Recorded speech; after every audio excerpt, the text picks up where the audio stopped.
हाँ हाँ, हमें पता है तुम लड़कों के बारे में। तुम घर का कोई काम तो करते नहीं हो। तुम्हारा रुमाल तक तो तुम्हारी आई धोती है। मतलब तुम लड़कियों की आई तुम्हारे कोई काम नहीं करती? आई तो सबके लिए काम करती है बुद्धू, पर वो बेटा और बेटी में फर्क नहीं करती। फर्क तो तुम लड़के करते हो, क्योंकि तुमसे तो कुछ होता नहीं है। हमेशा बहाना बनाकर सारा काम तुम लड़कियों पे धकेल देते हो कि ये औरतों का काम है, मर्दों का काम नहीं। और हम सब काम करते तो हम बेहतर हुए ना। हाँ, हम बेहतर है। अच्छा, सारा काम आई करती है? क्या मेरे पापा और तुम्हारे पापा काम पे नहीं जाते? वो भी बाहर जाते हैं ना काम के लिए। जाते हैं ना। फिर ये सच कैसे हुआ कि सिर्फ लड़कियां ही सारा काम करती है?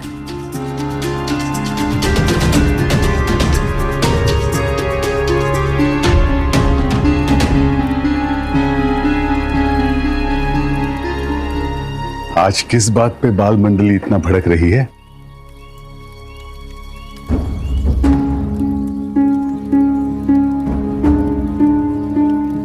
साईं, इन लड़कियों को लगता है कि हमसे ज्यादा बेहतर है, बल्कि हम इनसे ज्यादा बेहतर हैं। साई, अब आप ही इन लोगों की गलतफहमी दूर कर सकते हैं। अच्छा, तो तुम लोग ये जानना चाहते हो कि कौन श्रेष्ठ है? ये तो आसान है। इसका पता हम एक खेल खेल के लगा सकते हैं। परी, जी साईं। वहां एक टूटा हुआ कुल्हड़ है, वो लाओ और साथ में थोड़ा सा पानी भी लाओ। जी अभी लाई।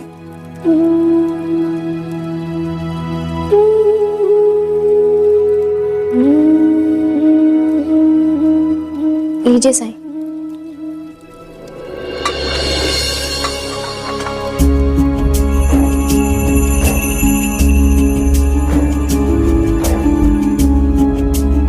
तुम लोगों को अपने एक हाथ से ताली बजानी है। जब तक इस कुल्हड़ का पानी खत्म नहीं होता, तब तक का समय है तुम लोगों के पास।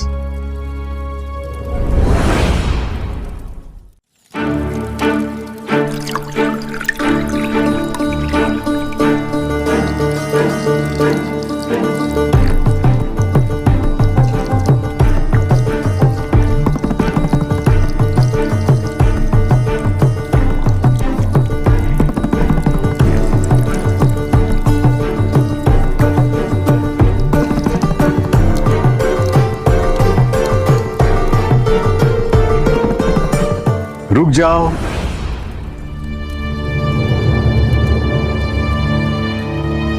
क्या कोई ताली बजा पाया? फिर साईं, पता कैसे चलेगा कि कौन श्रेष्ठ है? आओ, मैं तुम्हें एक कहानी सुनाता हूं, अर्धनारीश्वर की कहानी।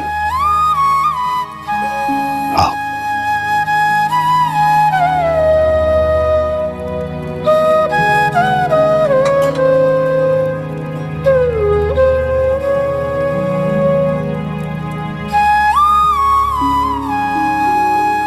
चेतन, दीपा, तुम दोनों यहां बैठो।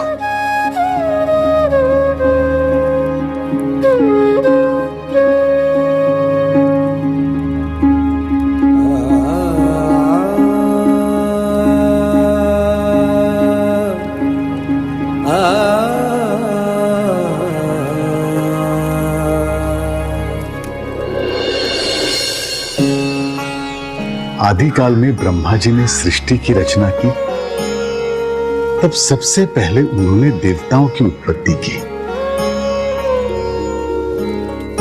इंद्रदेव, वरुण देव जैसे अनेक देवता। और फिर उन्होंने देवताओं को अपनी संख्या बढ़ाने के लिए कहा।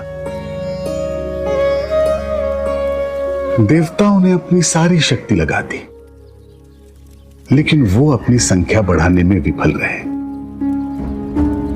ब्रह्मा जी ने देखा कि उनकी बनाई सृष्टि तो आगे बढ़ ही नहीं रही है, तो वो चिंतित हो गए। उन्हें इसका कारण समझ में नहीं आ रहा था। तब उन्होंने भगवान शिव का ध्यान किया कि वो उन्हें कुछ रास्ता दिखाएं। भगवान शिव ने उन्हें अर्धनारीश्वर के रूप में दर्शन दिया। मतलब आधे शिव और आधी शक्ति के रूप में। देवी को देखने के बाद ब्रह्मा जी को अपनी भूल का आभास हुआ। उन्होंने देवता तो बना लिए थे, लेकिन देवी को बनाने में असमर्थ रहे थे, जो कि मानव जाति की उत्पत्ति के लिए आवश्यक था।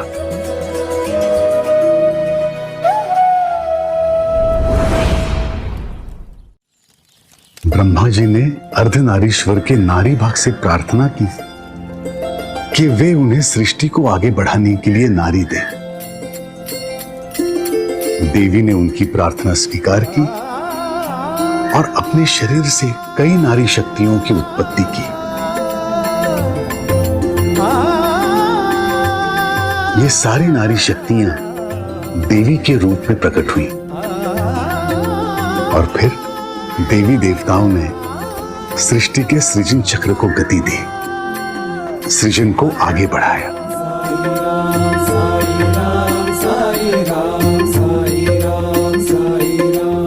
इसका मतलब यह हुआ कि ना तो पुरुष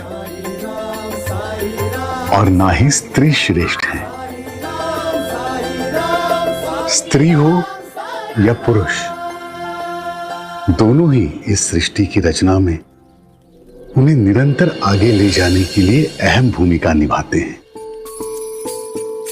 इसलिए दोनों के साथ एक जैसा व्यवहार होना चाहिए। बचपन से दोनों को एक तरह की शिक्षा, एक तरह का सम्मान और एक तरह के अवसर मिलने चाहिए, क्योंकि तुमने देखा कि ताली एक हाथ से नहीं बजती। वैसे ही सिर्फ पुरुष या सिर्फ स्त्री से ये दुनिया चल नहीं सकती। बच्चों, तो अब बताओ, ताली बजाने के लिए हमें क्या करना होगा?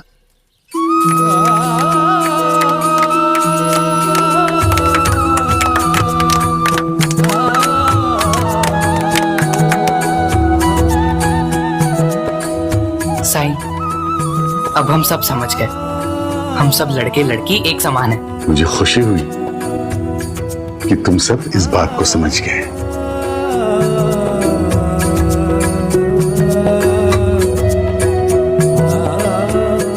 अब ये लड्डू खाओ और खेलो। शुक्रिया साईं।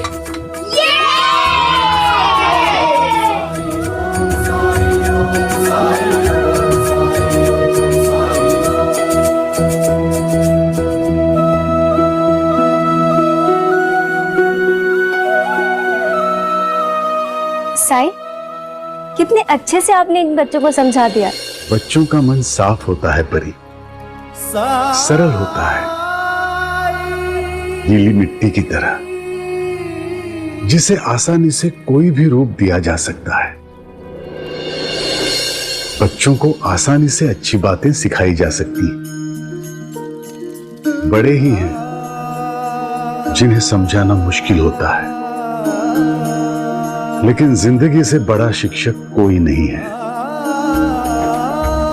वो अपने तरीके से उन लोगों को भी सिखा देती है जो आसानी से सीखना नहीं चाहते।